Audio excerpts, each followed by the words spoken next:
comes to young people working, implementing and growing their businesses, they are the to-go-to persons or group for that matter. So they are in partnership, of course, with Mastercard Foundation under their Young African Works program, and it's aiming to create an ecosystem, which is a natural environment where small as well as growing businesses by Ugandan entrepreneurs can be able to be supported to mature into viable businesses. I think that's one of the challenges. How do you make your businesses viable, especially in such a time as this when we are in the aftermath of a stringent COVID-19 lockdown, and now we have an economy fully reopened, but the economy seems to come with challenges. Here to have this conversation with us is Mr. Patrick Ayota, who is the Deputy NSSF Managing Director. Good morning to you, Mr. Patrick Ayota. Good morning, Priscilla. How are you? Good. How are you? I'm very, very good. Thank you. But I'm also very interested in understanding why the National Social Security Fund actually came into partnership with Mastercard Foundation. Okay.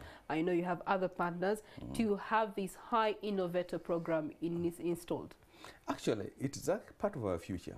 You know, a lot of people open up their shop and they wait for customers to come in. Now we could sit back and wait for members to come in, or we could create our members. Now we realize that our members are created when they have a job. And the only way you have a job now, the fastest growing segment is small and medium growing businesses. So we kind of looked at that sector, how can we intervene in this sector so we can have more and more medium, small growing companies create jobs, so they become our members. Now what we found out that the ecosystem was kind of segmented for us in 4 stages. People have ideas, wonderful ideas. Then they pilot that idea whether it's working or not. Then they test on customers, they accelerate the ideas. Will people actually buy this product or service? And finally, when all those are lined up, they scale the idea. We found out in the scaling stage, there's enough money. All the banks are waiting for you because now you have some experience, you've got a viable business and so on. In the accelerator, there's some little money. In the idea stage, there's actually enough money. Kampala alone has about 20 business hubs. If you have a wonderful idea, you can go to a hub in Kampala to be refined. Innovation Village, Outbox, and name it. What kills businesses is in the pilot stage. Nobody puts money in there. So we all focus on training businesses, training them, but then they die because they just need a little money to cross that bridge. We call it the valley of death. So after assessing that, we said, okay, well, this is where we need to intervene so that we can give a business idea, a small business that's trying to grow 2 years, to basically experiment, work out, so they can cross over to the other side, where now they can attract more funding. And that was really the idea behind us in terms of doing that. Okay, all right. Of course, we look at your senior, who is the managing director. He made a statement and said, interacting with young innovators, I've understood that their businesses fail to succeed not just because they lack affordable financing, but also a business development support system. And that's where you're coming in with a high innovator. And we are creating the ecosystem that consists of entrepreneurs, business incubation, advisory and business development services, as well as finding partners that these young innovators can benefit from. Let's talk about the partners that you have. Of course, your major partner right now is the Mastercard Foundation, among other partners. And why do you have these particular, who are the partners and what is the role that the partnerships are going to play in this innovation? So let me look at the financial partners first. Right now, in every idea that qualifies, we inject in right around 75 to 100 million shillings. We know that's not enough. So what we've lined up are other financial partners like Equity Bank, Abitrust, UDB. We are looking at Stanbic. So that now, when we've put in the first 75 million shillings, then now that business can now have access to a bit of a softer loan that now can help them grow. So we built up an ecosystem of financial partners. Then we've got technical advisors. For example, we're in discussion with the AICPA, which is, as you know, is the local association of accountants here, and they're every part of the country. So when that business needs some booking services, accounting services, there is somebody local that can help them set that up. We've got a Lego KTA farm, which is basically a Lego farm in Kampala here, willing to offer Lego services for this. So as we build up these things, like marketing strategy, so that there is a whole group of individuals, experts, that can come in to help this business. Some of the businesses are very interesting. They start off, they don't even know how to penetrate a market. we have actually teams that can help you determine that market, penetrate, so that you can have a chance to succeed.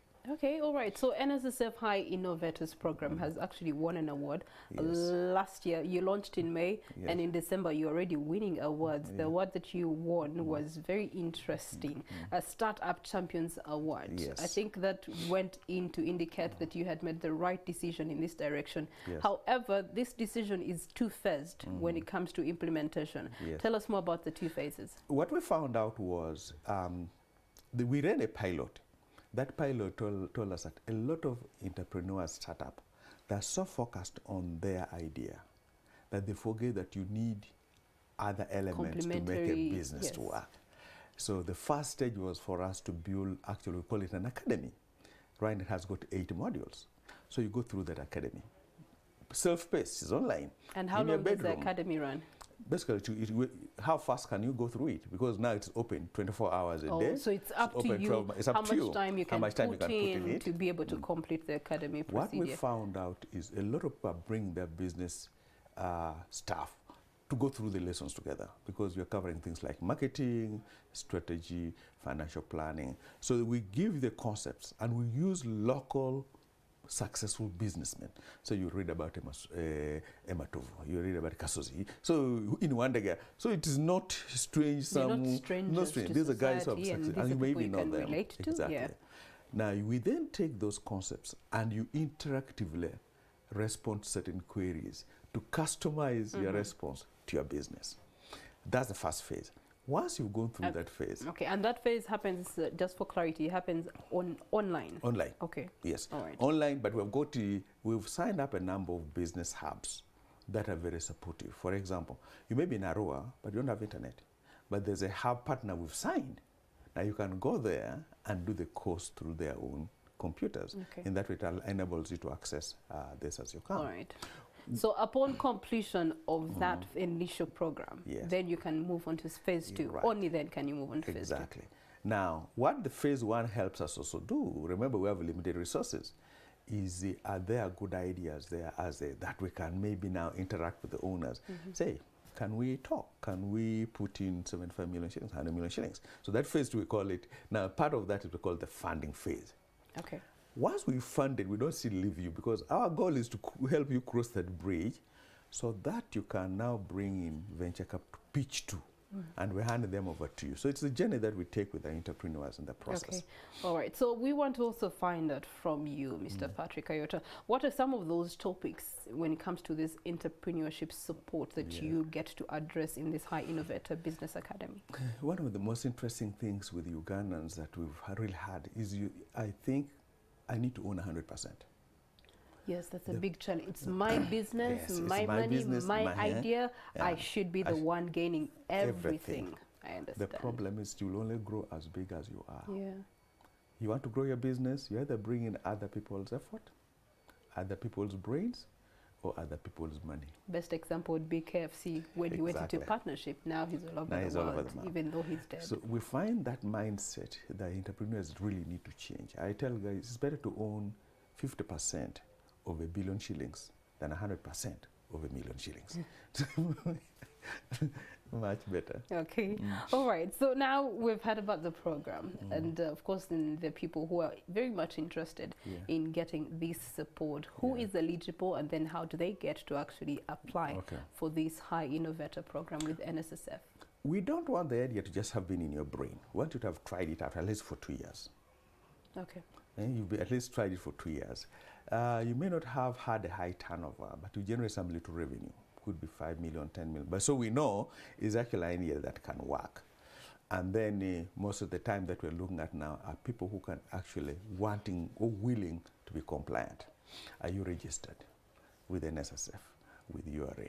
I know someone say, I don't want it. I don't access you. Mr. Patrick, the things that you're talking about are things that, in all honesty, I'm pretty sure the general Ugandan is quite not knowledgeable about. Yes. So that then would require that there's a support sensitization program for them to understand that even though you have the good idea, there's other terms and conditions for you to be eligible as a participant. And that's what one of the modules that we have that people go through is exactly that. How do you formalize your business? So that means that I can can come in with my business, but I'm not registered with NSSF. No. So in phase 1, I am enabled to get registration to NSSF and all the other nitty-gritties. Okay, that's fair enough. Exactly. So that's part of you want to do that so that people know as they go through this. There's a reason why it's very important to formalize a business. If you formalize a business, it's easier for you to go to a bank as a business. It's easier for you to get a contract as a business.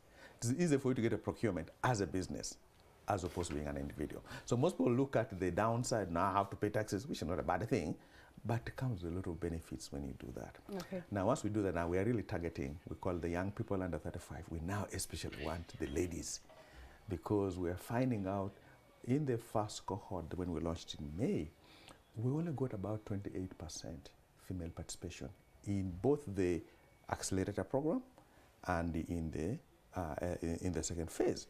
And it really concerns us because, I mean, women are over 50% of this country's population. If we can bring more and more of them, and they're very entrepreneurial, they're doing different things. So now we're trying to figure out how do we bring more participation from female. Okay. Now, what that's leading us to do is we are opening up a cohort right now. Right now, we're going to the online, because the academy is open.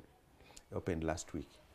So we will be done here. We'll fund this cycle because the cycle we started in May, we funded in November. No, in Feb. Now we're going to fund in June. Okay. All right. So we're in the year 2022. You're about to make a year of these high innovators. Yes. What are the expectations of the short-term and long-term period? Short-term, interestingly enough, we were kind of surprised coming out of COVID. We thought that the challenges were such that we may not have a lot of success in what we're doing. The first class that went through the modules, 1,900 Ugandans. Out of those, we have funded 27, and we funded them just in June. So right now we have a class. We hope 10,000 will go through that, so we can fund 75 in June. Then we want to have an all-female cohort, all of them. I will sign up for that one. I hope we can sign. I hope we can fund 100 business, 100 startup businesses that are led by women. Okay. Yes, that's all right. And as we're signing out, of course, people are very much interested. They've listened. They've been intrigued. How then do they get to actually, learn more about this program? Inquiries, information. Where can they get it? The best one I will tell you, just if you get on our online to nssfug.org, the very NSSF address you normally go to. There is a section that deals with high innovations. You click in there and it will take you through everything that you need. Okay. All right. Well, your parting shots, Mr. Patrick Ayota? I'm really encouraging Ugandans to do this. This is our country. We can develop it. You don't have to have a lot of money.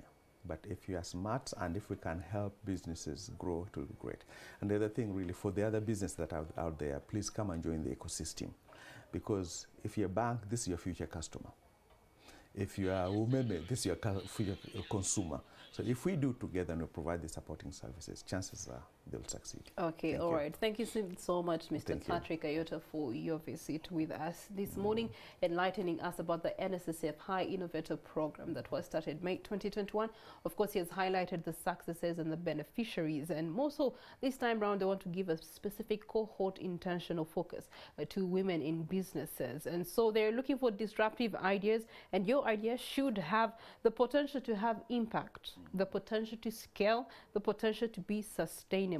And if you are out there and your business has such one or two of those, just come in and join the NSSF High Innovators Program, and they're willing to take you step by step. You don't have to be fully, knowledgeable. You don't have to be, fully registered. If you have the idea and it's been running for over 2 years, you're not registered in some of the necessity areas, it's okay. They will help you in their first phase. For more details, of course, just go over to the NSSF website and you will get more intel about this conversation. Sign up today and you will be thankful to yourself later. He has also mentioned something very interesting. You don't have to earn, the whole amount of your business. If your business business is 1 billion shillings, you don't have to earn the whole 1 billion shillings. It's better you earn some of the 1 billion shillings than earn a million. 100% of the million. So it's a very interesting gimmicks that we must understand as businesses. Anyway, that's what we are all about here Morning at NTV. We are intentional about making those businesses work for you. And so if this is your taking note, I hope you've taken notes and you can be able to then implement and adhere accordingly. And now, of course, as we are coming to the close of Monday morning's Kickstarting You, we want to let you know about the riddle we shared earlier. And it was a very simple riddle. What is it that there is more of, but then you see less of? The answer is simple: darkness. When you are in darkness, the more you're in darkness, the less you actually get to see. And that is our riddle. I trust that some people actually tackled it on our Twitter, NTV Uganda, hashtag Morning at NTV. Well, thank you so much for having been with us. Do enjoy the rest of your day. Of course, the programming here